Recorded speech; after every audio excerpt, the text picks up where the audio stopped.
Before we recess, Mr. Goff, you had a matter for the court. Yes, Your Honor. Over the lunch recess, my understanding is, can I have notes? Your Honor, during the lunch recess, co-counsel had an opportunity to look outside at what was going on, and there are some matters that need to be placed on the record.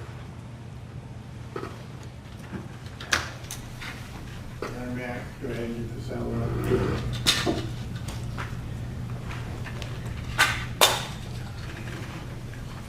One moment, Your Honor.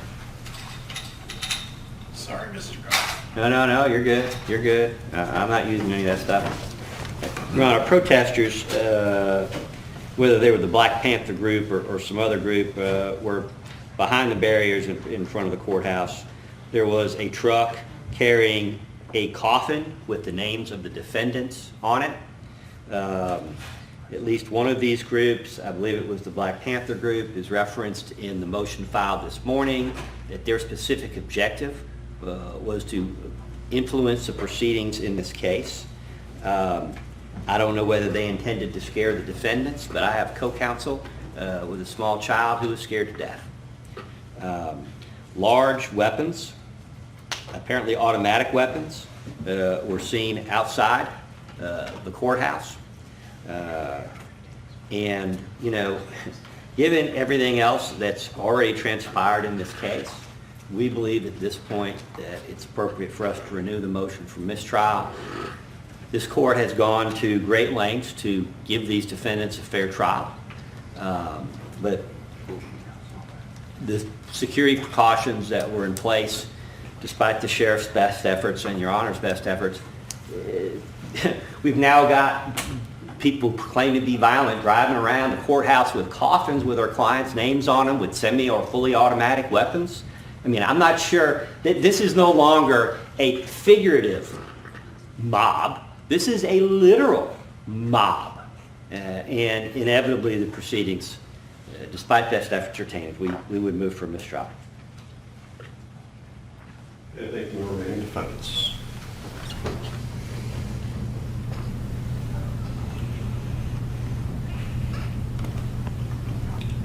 You go first.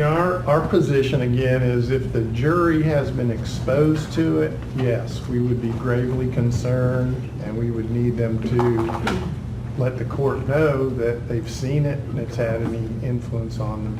Short of that, if it's folks exercising their First Amendment rights outside and our jury is unaware of it, then we're okay.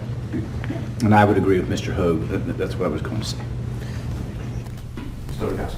And I would, one more thing.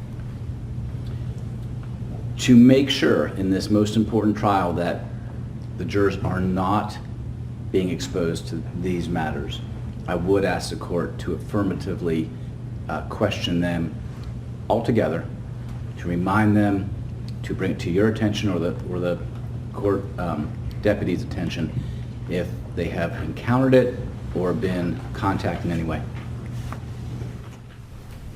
State asks that you deny the motion for mistrial. We leave it to the discretion of the court.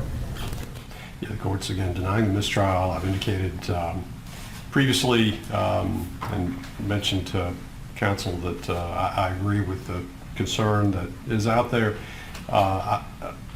with regard to the jurors having exposure to anything that may be going on outside. Whatever may be going on outside, it has not been brought to my attention on a security level. Again, individuals have a right to be outside the courthouse. I agree with Mr. Hogue that the court needs to keep a very close eye on whether or not whatever may be going on outside the courthouse has any influence upon the jury, and the court has taken steps to ensure that the jury is insulated from anything going on around the courthouse so that they can focus on their business before the court, which would be to consider the evidence presented as well as the arguments of counsel, and I will continue to endeavor to do so. Has the court talked with the jury bailiff at all, and also keeping lines of communication up with the jury bailiff so that she would say, Judge, there's some murmurs or there's some things being spoken? Is she keeping an active ear out for the court? Without getting into detail, I will tell you that the court I'm trying to stay apprised of whatever may be going on with the jury. As far as what's going on outside, that's up to whoever's outside, making sure that everything's okay. But as far as this jury is concerned, and what may be going on that may affect the proceedings in this courtroom, yes, I have tried to ensure that I'm at least aware of anything that may be important enough to affect the proceedings. And if something did happen, I would probably be bringing it to everybody's attention because I think it would be important for counsel to know. One other thing, I wanted to move again that we replace juror number 12. And I will tell you, I tried to make some eye contact with you during my closing. She had nodded off. She was done. She was sleeping. And so at one point I walked closer to her to try to rustle her up, and I even thought there was someone that might have even moved her chair, kind of kicked it, and she then still nodded back off again. So I would ask again, since this is now about the third or fourth time that we've had to deal with it, that we have her replaced with the first alternate. We would join that. Juror 12 is sitting right in front of me. I never saw this. She had her eyes open.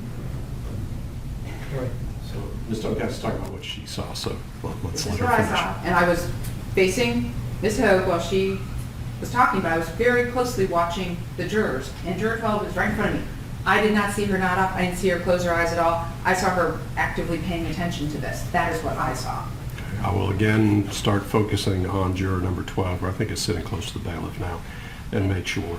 And for the record, Your Honor, is there anyone else at the council table that's able to indicate whether you agree with what I saw? I thought that you and I had made some eye contact. I must have misunderstood that I thought you were looking straight at her. Yeah, I apologize. I didn't mean to interrupt Ms. Dunikowski. I did see it. There were 2 times where I thought about turning over a box accidentally or kicking the table hard, but I didn't want to interrupt her, Ms. Hogue's closing, but there were 2 times. I'm hearing a couple different things, so I'm going to keep an eye on juror number 12 again and ensure I did not see a juror sleeping during closing arguments. But that, of course, is something, particularly with what has happened previously, that I now will again start keeping a close eye upon. Thank you. Your Honor, if she was nodding off during Ms. Hope's presentation, I mean, she may need medical attention. We may have a coma here before I'm done. Well, let's get going. Okay. With that, we're in recess. Let's go about 10 minutes.